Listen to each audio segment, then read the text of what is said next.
There was a great revival in the Hebrides in the early 1900s.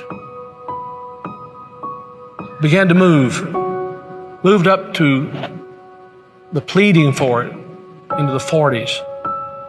Maybe we could say it topped out in the early 50s.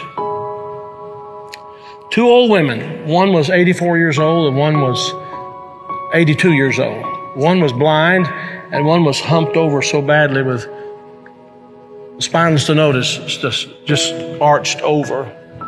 But they had passion for revival. They wanted God to work. This is what happened. They couldn't even get out to the church to pray. They couldn't even get out to the church to worship. Their house became a place to meet. People came in. They got so passionate about revival coming to their isle, the Isle of Lewis. They got so passionate about it. They confronted the preacher and wanted to know if he was thoroughly right with God. And they prayed and prayed and prayed. And they'd seen the Lord, they said, with the church filled up and God blessing, a great overflow. And the fire of God struck that tiny little obscure place off the coast of Scotland. And when it happened, there was a young teenage boy that got saved in it. His name was Donald. And the preacher became so dependent upon Donald and so close to Donald, he would ask him to lead in public prayers and help him with the meetings, and he did. Oh, how God worked. People began to hear about it, and the revival fire spread. It spread. And God blessed in a great way. Those two old women, the people, kind of people don't want in their church anymore. And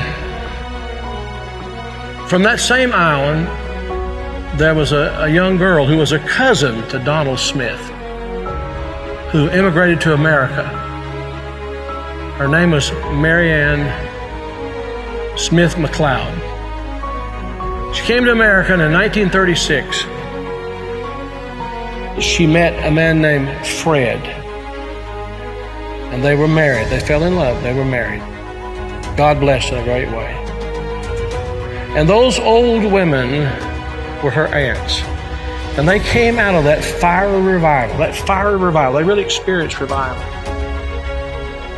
And they sent a Bible, a copy of the Word of God that had been used in a special way in that revival, to Mary Ann. She started having children. I think it was 1937, she had her first child. They named him after his father, Fred.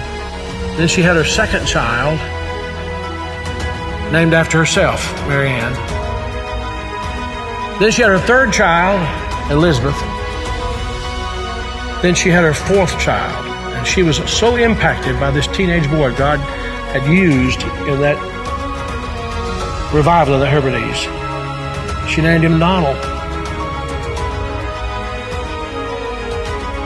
And she gave him that Bible, that Hebrides Revival Bible. He was born in 1946. He's now the 45th President of the United States.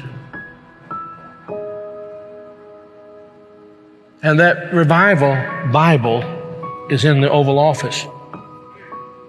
I'm saying to you, I don't know how, why, I don't know how it all comes together. But I believe God is putting some things together to give us just a window. If he could find some open people who know what the window's for. Can this be the time the window's open? Providentially, God has prepared the moment, and we will become the people of prayer, pleading with God. This is a plea. Will thou not revive us again? Will you be a part of that? Will you?